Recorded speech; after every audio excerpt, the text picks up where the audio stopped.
歡迎收睇由香港會計師公會製作嘅專業會計師道德守則。今日我哋會探討一個核心話題：核數師獨立性 （Auditor Independence）。獨立性由兩部分組成，第一係實質上獨立 （Independence of Mind），只喺提出結論時不受會損害判斷嘅因素影響；第二係形式上獨立 （Independence in Appearance）。要避免理性嘅第三方係有關情況下懷疑核數師嘅獨立性。核數師必須保持實質上獨立，但單憑呢一點係唔夠。核數師仲要喺客觀第三方眼中都係保持獨立。我哋會用理性且掌握充分信息嘅第三方測試嚟衡量核數師是否保持形式上獨立。獨立性雖然唔屬於守則內5項道德基本原則之一，但可能對道德基本原則產生不利影響嘅因素，同樣會對獨立性產生不利影響。根據守則入面概念框架 conceptual framework，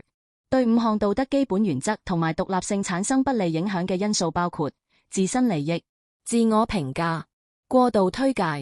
密切關係同埋外在壓力。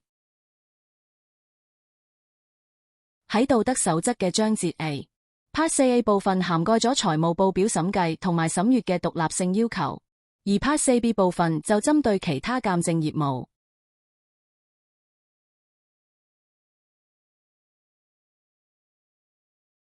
跟住我哋睇下幾個關於核數師獨立性嘅案例。喺考慮獨立性上，核數師應該根據具體事實同守則要求，運用專業判斷，作出評估。案例1，公眾利益實體集團核數師未能識別組成部分核數師合夥人任期超出指定期限，加上組成部分核數師向組成部分客戶提供針對公眾利益實體禁止嘅非審計服務，影響集團核數師獨立性，最終集團核數師被監管機構處分。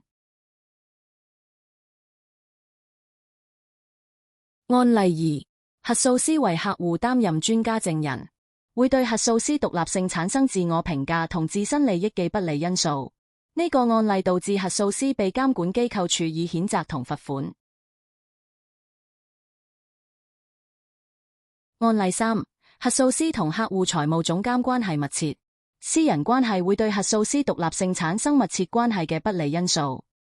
影響核數師嘅專業判斷同形式上嘅獨立性。其他要考慮核數師獨立性嘅情況包括集團審計、非鑑證服務、長期關聯、收費、訴訟等。總結同展望：第一，核數師應該運用概念框架去識別、評估同處理對核數師獨立性嘅不利因素。第二，會計師事務所應建立制度同埋提供培訓，確保有合理保證去維持核數師獨立性，並進行持續監測。第三，領導層喺事務所內建立誠信文化。第四，核數師喺實務中要積極運用專業判斷。如果想了解更多，歡迎瀏覽香港會計師公會資源中心。下次見。